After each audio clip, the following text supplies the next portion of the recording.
Hi guys, Arthur here from Homeowner DIY. Guys, this is your quick tip of the week. When you are buying lumber, lumber always has a crown. A crown is a curvature, so lumber is technically not straight. Sometimes it's very difficult to see which side the crown is on. Other times it's much more prominent. But if you're going to do a floor, you want the crown to be at the top. So you want the floor to technically look like this. As you walk on it, it'll straighten out like that.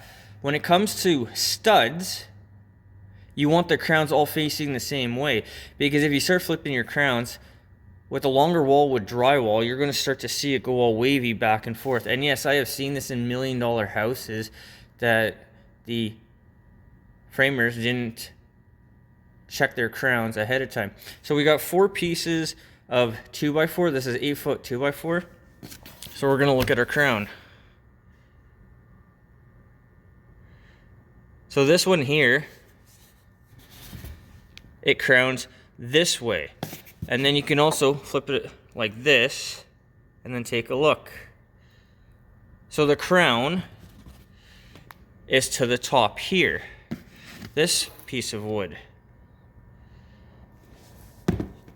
So it goes like this, and then when we look at it this way,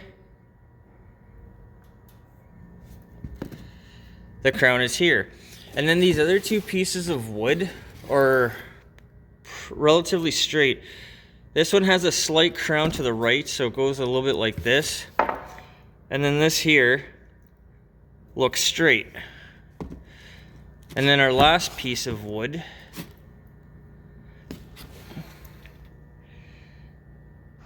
this looks relatively straight. I don't see anything. And then this one looks relatively straight. So for these 2 here, it doesn't matter which side you put the crown on.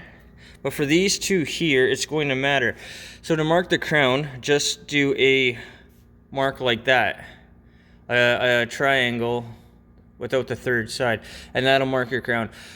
But if you don't check your lumber ahead of time and then you start flipping your crowns, it's even worse with floors, because you want the floor to have a little bit of a hump like this, because as you walk on it over the years, it'll just start to straighten yourself out. This is a very simple detail. It only takes a moment to do, but it is going to make a massive difference over time. Guys, that is your quick tip of the week.